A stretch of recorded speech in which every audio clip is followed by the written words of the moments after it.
Look out for James Cook returning to practice for the Buffalo Bills because he got a deal done. With who?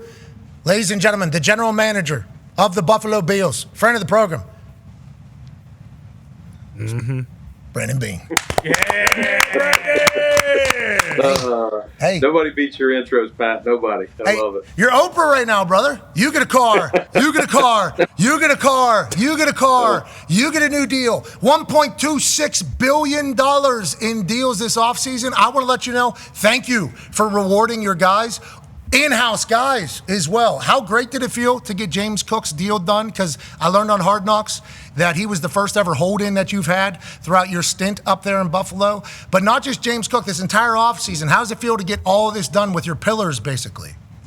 No, it's been good. I mean, our ownership, the Pagulas are unbelievable, Pat. They just they love the motto, the mantra that we have, which is draft, develop, and re-sign our own. And there's you feel like a proud dad when you are able to see these guys be rewarded for their success, not only on the field. Obviously, that's why we drafted them and tried to help develop them, but just being pillars in the community. You were talking about it earlier. This is a blue collar town, just like Pittsburgh, and they love their Buffalo Bills, and so it's fun to see these guys be rewarded. Let's talk about James Cook just a little bit. Did you guys have an understanding that a deal was always going to get done? So, like, TJ Watt in the Pittsburgh Steelers had a little thing going on, but every insider was like, a deal is going to get done, a deal is going to get done. James Cook doing the hold-in, was it always just assumed from your end that something was going to get worked out? Or, like, how did we get to the point where a deal actually gets done? Are you constantly working on a deal while he's there so it's not, like, completely uncomfortable? Like, take me to the situation here while the hold-in was happening and what was happening behind the scenes potentially. Yeah, I mean, listen, I would say Jimbo and I had a lot of dialogue through this process. We tried to get something done in the spring when we were doing the other guys. It didn't work. We pushed pause and just said, we'll see if we can circle back later in the summer. So we started talks again once camp got started. And, he started practicing. Those guys, maybe they didn't feel like it was, where they wanted it to be, which, was unfortunate. But we wanted him to continue practicing. And so we kind of pushed pause until we were able to get him back on the practice field yesterday. And then once we did that, I give Zach Hiller and Kevin Meegank on my staff a lot of credit. They worked into the night last night to try and get this thing to the finish line, and we're excited it's here. So to answer your question, no, it was not known that this would get done. I wanted to see James get rewarded, but as you see, we've doled out a lot of cash this year, and we've got to make a lot of things fit with the cap and what those constraints are. And he obviously had to have a deal that he was happy about. And sometimes those can be hard and not fun. But James is such a great kid. He loves ball. He's competitive. And even though he wasn't in practice every day, he was very attentive in meetings and engaged with his teammates. So I do respect that part of it. I love to hear that because that means at some point James Cook was told, hey, you could probably make more money if we continue and go somewhere else and do that. But with everything that's happening around us, this is a great situation. This is a deal that can happen. Anytime that both sides have to give a little bit, you probably didn't want to do it. That's whenever a strong deal can take place because it feels like both sides actually committed to each other, right? Doesn't it feel that way? Yeah. No, I mean, most good deals, there's a little pain on both sides. You got to give a little, and you kind of, here's some things that we just can't move on. Here's some things that they have to have in the deal, and you kind of strike those off, and then you kind of find those things, all right, you give me this, I'll give you a little bit of that, and we just kind of start checking those off, and that's kind of where we got to by dinner time, and it got wrapped up about 11 o'clock last night. That's awesome. Congratulations to all parties over there. We're watching Hard Knocks. How do you feel about it? I think you're coming across very cool. I think you look very cool in that thing. Even whenever you're watching film with the owner in last night's scene, I think the way you held the cowboy was pretty good. I think watching the thumb go back and forth, very natural. I think you should feel good. How has it been having your life be documented here? Do I need to change anything with the cowboy? No. Switch hands? No. No, go with it. I think you nailed it. Yeah, because okay. Because you can tell quickly. I think whenever somebody has one of those, like me, you put me on one, I'm not gonna be the smoothest. Like I'm not the most film savvy guy. But then you put some dogs on there. You get like D-But on that thing. You get like coaches on that thing. It's like, oh, this is their controller. This is their video game controller. They're playing. it was nice to see that. But how has it been to have Hard Knocks there? I think you guys have come off very likable. And I know that's probably your culture, but, like, I think everybody kind of has. Yeah, I mean, listen, when you first get the call back in May that we're going to be on it, you're like, oh, gosh, like, I don't, how invasive is that going to be?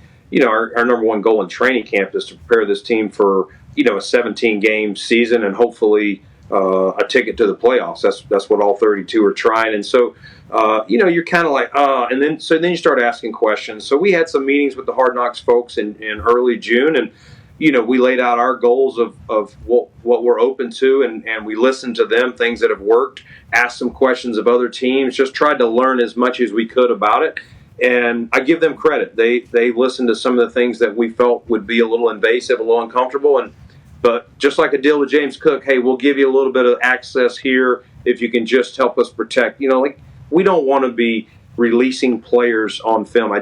This is their livelihood, and I've just never been a fan of that. And I just think these guys work so hard to, I don't think any of us want to see I'm getting called in and whatever, line of work you're in, you're being called in to be relieved of your duties. I think that's a line that I'm uncomfortable crossing. So there were some conversations like that, but I give the crew credit. They've really listened to our staff, and that's what we said. Let's work together and let's make this a win-win for both sides. The NFL Films people are supremely talented. We are big fans of what they got going on. Now, obviously, the access, because they are like the 33rd team, is unprecedented to anybody else, but what they do with it is remarkable. And your team looks good, man. I enjoy your team. KJ Hamler, by the way, we need to find a spot for him in the locker room. This guy is hysterical, naturally. Very, very hilarious. Listening to you guys chat about his football abilities, also great, obviously. Go ahead, D-Budge. Yeah, I love him. Great vibes. But sticking in that room, you obviously have Shakir there, who you took care of, you paid. Keon Coleman, who we expect a big jump for this year. Where are you right now? How do you feel about the state of that wide receiver room? And, I'll stop there. Yeah.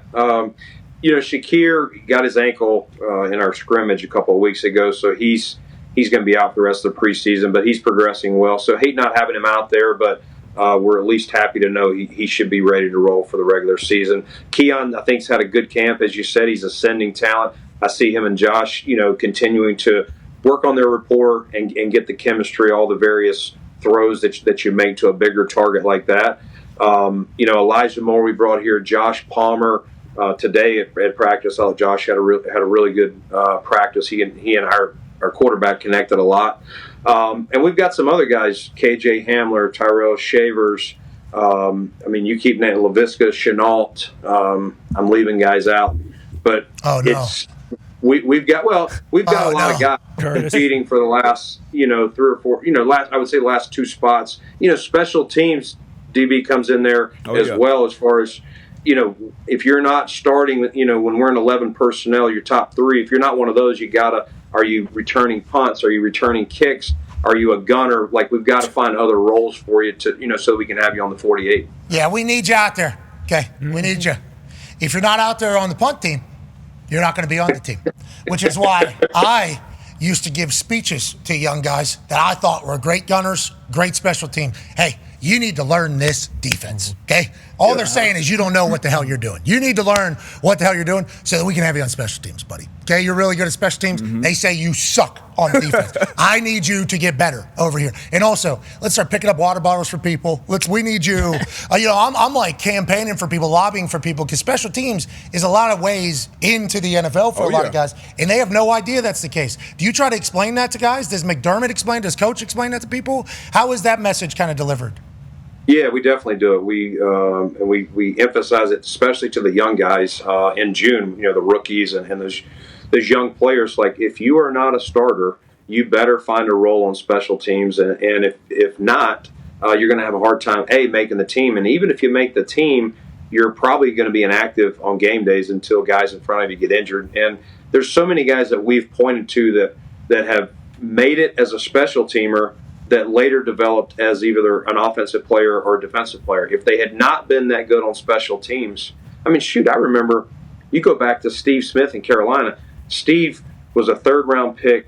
He returns his very first kickoff. We're playing Minnesota in 2001. He returns it for a touchdown, and he was a dynamic punt returner. but we were rarely using him on offense the first couple of years. It was his third season when he kind of took off as a receiver and started ascending. But who knows if he had never been, an all-pro returner, if he would have gotten the looks at receiver. Robert Mathis, I think, started his career as kickoff guy. Terrell Davis. 123 sacks later. Terrell Davis, TD. Antonio Brown was a nightmare of a returner. Even now, Turpin, yeah. I mean, you're right. Hey, special teams, beautiful place, baby. It's an absolutely beautiful place. Let's go to... Well, especially with the kickoff rule this year. Like, the kickoff's going to change. You're not going to want a lot of touchbacks because it's at the 35, so... the kickoff is truly going to be back in the game. I think there's going to be a lot more than previous seasons, and that's going to be a major change this year, I think, for special teams. Is that good for you or bad for you in Buffalo? I think it's fine as long as we do a good job and that we have the right personnel out there, because it's, like I said... I'm saying weather-wise. You think that's good or bad? I think weather-wise, if everybody's not kicking touchbacks, I think that's good for you guys. Yeah. Because not that Bass doesn't have a big leg, but, there's going to be 10 inches of snow for, 4 of the games up there? Well, the wind becomes more of a factor up here than honestly, the snow. So damn cool. I played in a blizzard up there. Last game of the year, my rookie year. Needed to have a 44-yard average. Needed to have one inside the 20 to hit an escalator for $1 million in my third year. And we get out there. All the boys are on the bench because we're already in the playoffs. Remember, Bill Polian decided to rest everybody. All the vets were pissed. Oh, so, that game. It was a full-on blizzard. And it was the biggest day of my life. It was literally the biggest day of my life. Like, I got to have a good game up here for $1 million. There's $1 million on the line right now. That is how a lot of punts? Yeah. We had some turnovers, too, thank God. Did you get it? Did you get the million? Bean, if you were to just... I mean, I assume, though, but this is probably the last place you want to be kicking to get $1 million. Agreed completely. But, I got it. There's $1 million. Peyton Manning, Dallas Clark having the time of their lives on that sideline. That was when Peyton Manning handed out 45 wristbands and said it was game worn every single one. Put them on, walked over, handed them to a kid. Game worn. Had them on, was handing them off. There was conversations going on about how much fun everybody's having a blast. Everybody's having a good time. We're losing this game. Who cares? Let's keep it moving. And I'm in the biggest. Please. There's $1 million on it. Super Bowl. This is the biggest day of my entire life. But once again, the people of Buffalo showed up, which is why I appreciate you guys keeping that shit a little bit open on that new stadium. Now, the boys have some questions on personnel. I'm going to ask about the new stadium. How are we doing? Right. How are the Bison?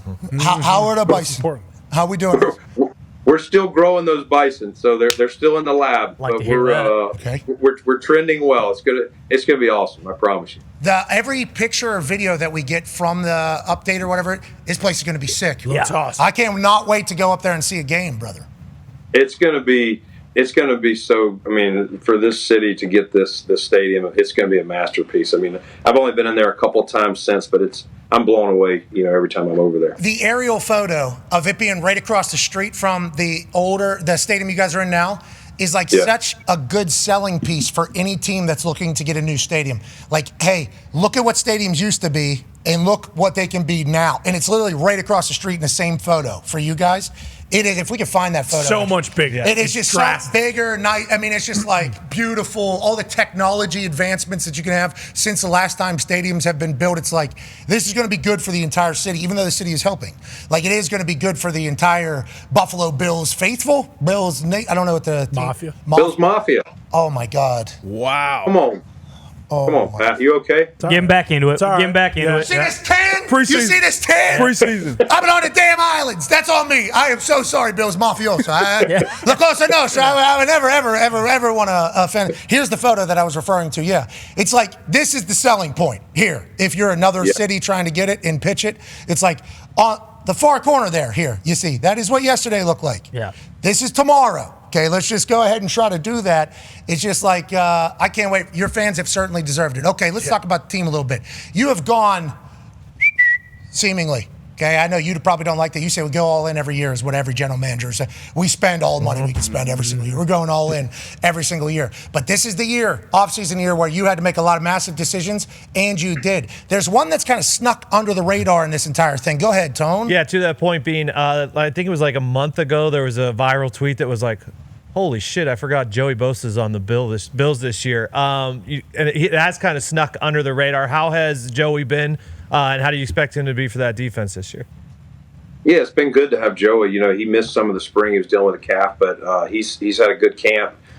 We've tried to, make sure we're ramping him up, but not not beat him up too bad. And he's done a great job. He's got a good presence. You can see the rush in there, and I'm excited for what he's going to bring to our defense. And we've got some, we drafted some young guys on the D line. We signed a couple other guys, so it's been fun to just have his presence. Obviously, guys respect his game and what he's done. And no, you're right. It hasn't been talked about a lot. And I know Joey's out to prove. He's battled a couple of injuries the last couple of seasons, but he's out to prove that he still got it, and he wants to help do it here in Buffalo. He played his college career in Ohio State, and I think he's alluded to a couple times. This feels like more like college town, college feel, blue collar, like kind of getting him back. He was obviously in LA for a while, different lifestyle. So it's been fun to see him kind of re-energized. Your camp is cool. Getting a chance to watch it through Hard Knocks is a cool setup. It does feel very similar to what Latrobe feels like for Pittsburgh, for the Steelers, and the fans embracing training camp and everything like that. It's been really cool to watch how you guys do it. And also, you're a team that can go for a Super Bowl. And every team can go for a Super Bowl, of course. No, it's not real. D-Butts doesn't think every team can go for a It's Super Bowl. only about 6. Okay, well, if D-Butts' case, what he's saying and what I'm saying, you guys are going for Super Bowl, and you're on Hard Knocks. We're watching it it's cool. It doesn't happen a lot like that with Hard Knocks. So it's like we appreciate you guys letting him in there. Now, one of the stars, obviously, early has been the MVP. Go ahead, Ty. Yeah, Brandon, I think if you're not a Bills fan and you're watching Hard Knocks, some people would look at Josh Allen, and obviously everyone knows how talented he is, but it's like, oh, this guy's so jovial, so happy, kind of happy-go-lucky almost. And then we hear the stories come out how he's voted, the number one shit talker in the league, and he obviously flips a switch and everything. But how evident is it, like, with his off-field demeanor and his on-field demeanor? Is it like you guys notice on Sundays or Thursdays or Mondays, like, holy shit, this guy actually is a different human being when he's inside the lines? Yeah, he's all those things. You nailed it perfectly, Ty. He's a jovial dude. He loves to practice. He loves to compete. He is a jokester. Like, you should see some of the celebrations these guys do in practice. I'm trying not to laugh. I'm trying to be an adult sometimes. Which is hard for me, well, he also got Phyllis on Bus with the Boys. Yeah. Jokes. We have a good time. Yeah. I understand. He's full of them. But even like today, for example, when the defense picks a ball off, even if it's not against him, sometimes he's on the sideline. And it happened today, and the defender. Our rule is the defender, no matter how far you pick it off, you got to take it back the other way. And so one of our linebackers picked one off today in practice. It wasn't against Josh. And so as soon as the guy got by him, Josh chases him down, punches the ball out, and the whole offense goes crazy. So it's like, hold on to the ball. The guy just made a hell of a play, and now he's getting abused by his teammates because he got the ball punched out. And that's Josh, though. He loves to do it. I fussed at him for it. I'm like, dude, if you freaking pull doing that, I'm gonna kill you. Yeah, but that's like hilarious football guy shit, because all anybody's talking about is Josh punching that ball out. And it doesn't matter if the whistle's dead. Nope. In training camp, I was trying to punch balls out. I'd be on a sideline with Vinny. Mm-hmm. Somebody would catch the ball down the sideline. I'm going immediately for a punch. It's like the number one rule. Like, don't drop. If you have the ball is the program. Do not drop the ball, even if the whistle's dead. That's like a training camp thing. The fact that Josh Allen's chasing people down when he's not on the field to punch it out, he's like a child out there. Yeah. Got a joy, like a childlike joy for the sport of football. But then he's voted, to Ty's point, the biggest shit talker whenever he goes on the field. He looks like a guy who could be president from what I'm watching and how everybody loves him. And on the field, he's an absolute dog. It's like you got the guy. Is that why you had so much belief after year one, maybe, year two? It's like, hey, it's all in there, and he's the right guy. There has to be some of that you're seeing now. No doubt. His personality reminds me a lot of Luke Kuechly. Luke was obviously on defense, but the quarterback of the defense in Carolina. And Luke, like, you can try all day to get Luke to say a curse word outside the lines. Like, he's one of those guys. I've seen him, like, pick up a water bottle on the sideline and hand it to a trainer that another player dropped. It's like, dude, like, I can't believe you're focused on that. But he crosses the line, and you've heard him on some of the mic'd up things. Like, it's like he blacks out or something. We used to laugh at. And I think Josh is a little bit that way. He gets in the white lines and he just blacks out and goes into a different mode. Who was that? Some guy was maybe the Dolphins. Somebody was talking to him, and he stopped and looked at the guy's last name, and then he just kept walking. It was like so subtle. Just buried that guy. Just absolutely murdered him because he's so witty. Just so quick. He's crazy. Yeah, I'm scared that honestly when he comes up to talk or ask you a question, you literally freeze because you're scared he's setting you up for some. He's going to get you. And so I have to sometimes say, "Are you serious? Are you serious?" No, I'm serious. I'm serious. And even half those times when he finally gets you in, then he still pulls some kind of prank. Yeah, I'm serious is a part of the thing. Yeah. Of course, have to sell it that way. Yeah, have to sell it. And what, he's got 1,500 acres now? Oh yeah. And a big ass farm, in comparison to out there in California or something like that. Yeah, I mean, you got a cowboy, a farmer, a guy who could be president. Obviously married to Academy Award winner. Yeah, and it's and then he's voted and he's the MVP of the NFL. He's what everybody's looking for, and he's voted the biggest shit talker. That is my favorite. That is, I love that all that can coexist. Hey, he won the sportsmanship last year too. After being voted the biggest shit talker. I don't know how that comes together, but congrats, dude! Let's talk about an award you're probably going to win, Executive of the Year, especially if you guys get rolling. Go ahead, Con Man. Yeah, Beane, it's a pleasure to see you. You're looking tan. Glad to know that you are aware that it takes more than an offensive line to block out the sun. But when you're looking at what you have done, great line from Coach McDermott. Fantastic. I'm sure that commercial is going to be amazing. But when you look at the deals you have done, Brandon, the Josh one was early. A few others were very early. I believe Benford was as well. And then now, James is kind of the last to get done. When you look at these deals, how important is it for you kind of getting ahead of what the market is going to turn into? And then when it comes to forecasting deals you have to make, a guy like Dalton Kincaid going into his third year where you have to kind of decide on the fifth year after this one, are you thinking and trying to project what the tight end market will be to try and figure out what his contract will be? Do you wait and see how the performance is? How does that kind of work on your end? Yeah, with all players. I mean, like anything, after their third year is the first opportunity you can extend them, and sometimes you want to see more, and sometimes you're like, no, this fits. And then sometimes you're like, yeah, I would like to extend them, but their markets, I can't afford what their market is, and just based on where you are currently in that year. And so we made a lot of tough decisions, as you guys know, last year when Pat told me all of our friends told me he got to cut all of his friends. Gone. But part of that was in preparation, getting a year ahead of this, knowing that we had some guys that we thought we would want to extend that were trending in the right direction. And so, and again, it takes two. Like these guys, I respect these guys a lot because, of course, as was said earlier, they could have tried to say, hey, I want to play it out and test it. Yeah, I want to stay here, but I want to see if I can run the meter up and how bad do you want me, or I can go to the highest bidder. And they've earned that right. You understand that. So it means a lot to me and our organization and the Pagulas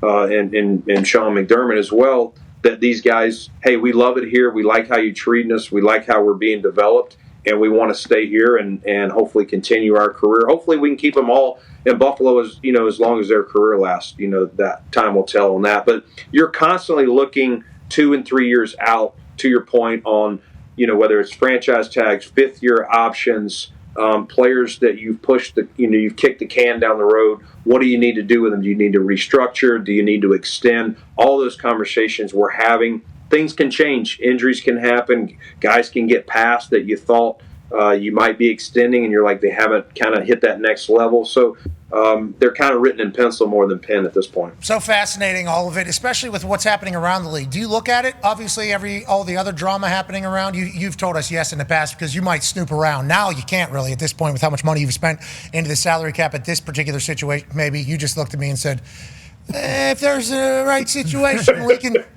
still do some nose. I'm about to get in these couch cushions right here and see if we got anything.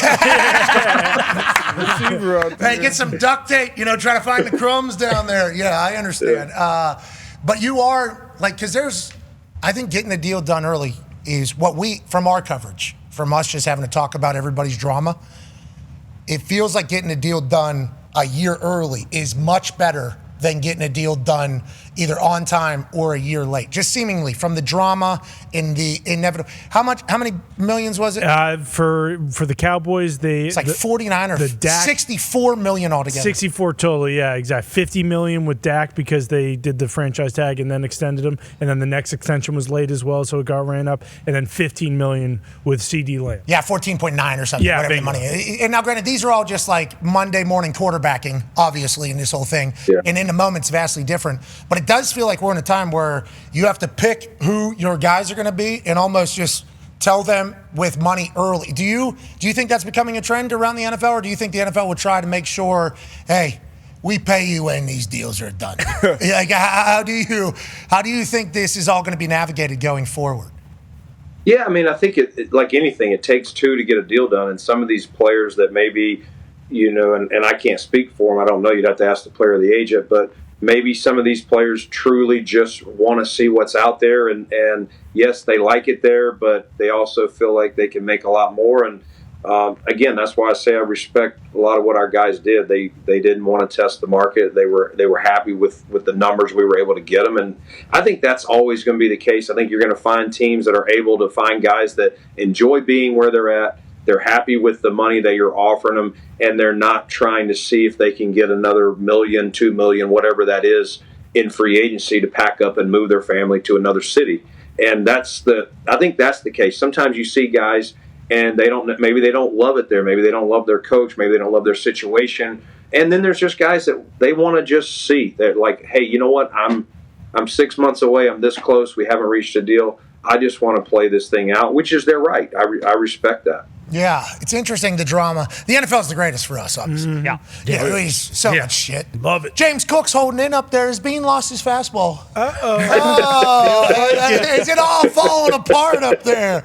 That wouldn't even seem to be not very drama-filled. That was even like, hey, this is happening, and then you guys get a deal done. That's great news. But I think it's also all these things that you're talking about for your guys. Not only do you find good guys and develop good guys and everything like that, but also you guys are good. Go ahead, D-Bud. Yeah, speaking of drama and narratives kind of outside, quarterbacks obviously got to deal with it, players in the locker room, but as a GM of the Buffalo Bills who has to kind of get over that hump, it's been the Chiefs, and then obviously you have the Ravens out there, but how much do you think about that, I guess, on a day-to-day building your team? Like I said, I know the players are kind of attached to their phones, but how much do you think about that on a day-to-day? Yeah, I mean, that's what drives us every day. I mean, from once you get over the loss, and they, when the further you go in the playoffs, last year we lose in the AFC Championship. We've had a couple runs there. We've lost in the divisional round, and these games are all coming down to a play here, a couple plays there, a drive, a missed field, whatever the case may be. It's gut wrenching. It's crushing. You got to get over it fast though, and start planning. And again, I think that's the fabric of our team and our organization is, yes, we've come up short, but it's just, digging a bigger chip on our shoulder. And that's kind of our mantra here. And yes, we know we haven't achieved what we need to. We've had consistency and continuity, and we've won, I think 5 divisions in a row. That's not the ultimate goal. We want to hoist that thing. But we're not going to blow it all up. We're going to keep swinging the sword. We're going to learn from our losses. I think in life, I know me, I've learned way more from my mistakes or where I came up short. And I know that's cliche, but it's the God's honest truth. You got to learn from it. And we're just going to keep kicking the door. And at some point, we got to find a way to kick the door in, Pat. Yeah, what year was it for Jordan? 8, maybe? Yeah, something like that. I forget what it was. There's so many different examples of the past of good teams becoming immortalized teams, whenever they break the seal. Hope you guys are able to do that for the good of everybody in Buffalo, including yourself. We appreciate the hell out of you, man. Thank you for joining us in the middle of training camp here. Appreciate you guys. Always fun to see you guys, and hopefully we'll see you later this season. Hey, that Pagula cookout, barbecue, house gathering, whatever the hell they call it, that looked really nice. Were you there? Yeah, he was. I was there. You know who else was there? Boyko was there. Dog. Your guy. Snuck in. Boyko's absolute dog. Does Pagula know that Boyko was there? Yeah, that's a good question. No, he was in the bushes, but he was there. Vince Carter actually was like, what the hell's going on? Who's that? What's going on? Now you got a weirdo outside. No, he works for the Bills. All right. Shout out Boyko going to the big wig party. You deserve it, buddy. All right. Thank you, ladies and gentlemen. Buffalo Bills general manager Brandon Beane. Yeah, baby.